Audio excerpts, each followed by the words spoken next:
Interprété par plusieurs acteurs, François Pignon, figure culte du cinéma comique français, a traversé les époques et les films. Retour sur les différents visages de François Pignon, à l'occasion de la diffusion de L'Emmerdeur ce lundi 2 janvier 2023 dès 20h55 sur Arte. CST, un nom familier de tous les aficionados de comédie française. Personnage fétiche du cinéaste Francis Weber, qui a un énorme regret dans sa carrière, le lunaire François Pignon a fait les beaux jours du cinéma depuis plus de 40 ans.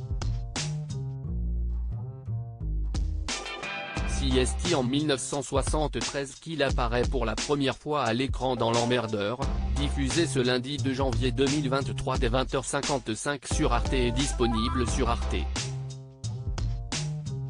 TV.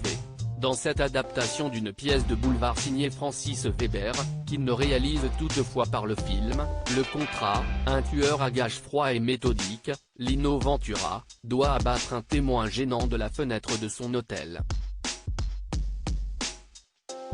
Mais il voit ses plans contrariés par un certain François Pignon, Jacques Brel pour son dernier tournage avant sa mort, séjournant dans la chambre contiguë à la sienne. Ce VRP dépressif tente de se suicider après avoir été trompé par sa femme, Caroline Cellier. L'Emmerdeur, les débuts de François Pignon au cinéma après les planches avec ce classique du rire, le réalisateur, qui était revenu sur l'échec cuisant du remake du film, met en place le dispositif narratif de ses futures comédies, reposant sur la rivalité entre deux hommes, obligés de faire équipe malgré leur tempérament opposé.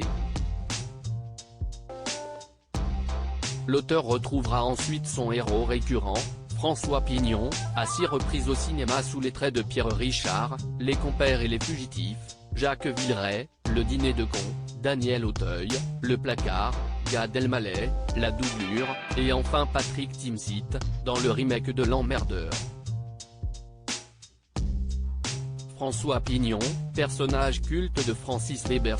À chaque film, François Pignon exerce un métier différent, il est tour à tour représentant en chemise, braqueur amateur, agent du fisc gaffeur, comptable dans une usine de préservatifs ou voiturier, on retrouve chez lui des traits de caractère identiques. Selon Francis Weber, encensé par Vincent Moscato, c'est un être profondément gentil. Un naïf.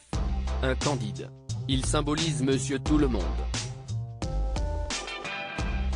Ce rêveur déclenche aussi les catastrophes et se prend volontiers les pieds dans le tapis. En effet, le brave François est plongé malgré lui dans des mésaventures qui le dépassent. Mais cet anti-héros malchanceux est plus malin qu'on ne le croit. Et il parvient toujours à se sortir des pires situations. En 1972, Weber a créé aussi une variante de François Pignon, le dénommé François Perrin, protagoniste du grand blond avec une chaussure noire, 2 coups de tête ou encore de la chèvre. Tout aussi maladroit et attachant, cet alter ego a connu autant de succès.